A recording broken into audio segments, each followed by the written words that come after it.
Évangile de Jésus-Christ selon saint Marc. En ce temps-là, Jésus revint à la maison, où de nouveau la foule se rassembla, si bien qu'il n'était même pas possible de manger. Les gens de chez lui, l'apprenant, vinrent pour se saisir de lui, car ils affirmaient « Il a perdu la tête ». Les scribes qui étaient descendus de Jérusalem disaient « Il est possédé par Belzéboul, c'est par le chef des démons qu'il expulse les démons ». Les appelant près de lui, Jésus leur dit en parabole « Comment Satan peut-il expulser Satan ? Si un royaume est divisé contre lui-même, ce royaume ne peut pas tenir. Si les gens d'une même maison se divisent entre eux, ces gens ne pourront pas tenir. Si Satan se dresse contre lui-même, s'il est divisé, il ne peut pas tenir, c'en est fini de lui. Mais personne ne peut entrer dans la maison d'un homme fort et piller ses biens s'il ne l'a d'abord ligoté.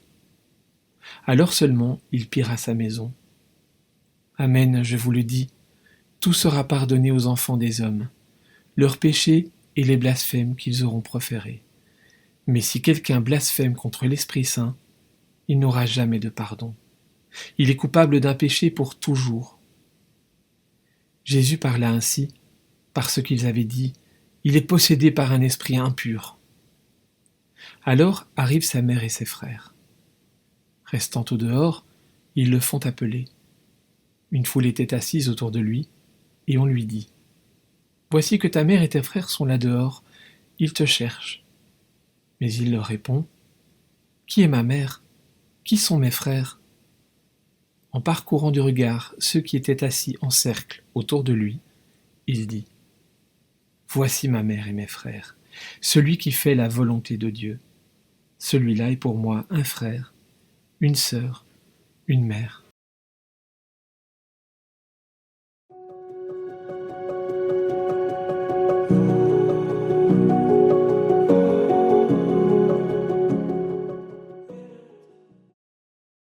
Voici ma mère et mes frères. Celui qui fait la volonté de Dieu, celui-là est pour moi un frère, une sœur, une mère. La longue histoire de l'Église a fini par nous habituer à ce vocabulaire. Par le baptême, nous sommes devenus fils et filles de Dieu, frères et sœurs de Jésus. La liturgie nous rappelle, dans bien des prières, que nous sommes frères et sœurs. Ensemble, nous disons la prière des enfants de Dieu, la prière du Notre Père. Mais ne sommes-nous pas un peu trop habitués à ce cadeau inouï qui nous est fait ? Jésus nous invite dans sa propre famille, il nous fait entrer dans son intimité, il reconnaît que les relations qui nous unissent à lui et entre nous sont les relations les plus fortes, les plus profondes, les relations qui unissent des frères et sœurs.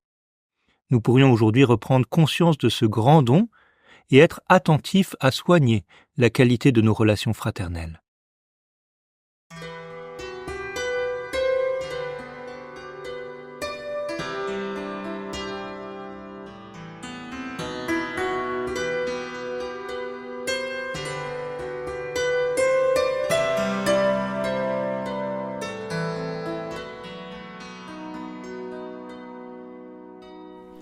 Yeah.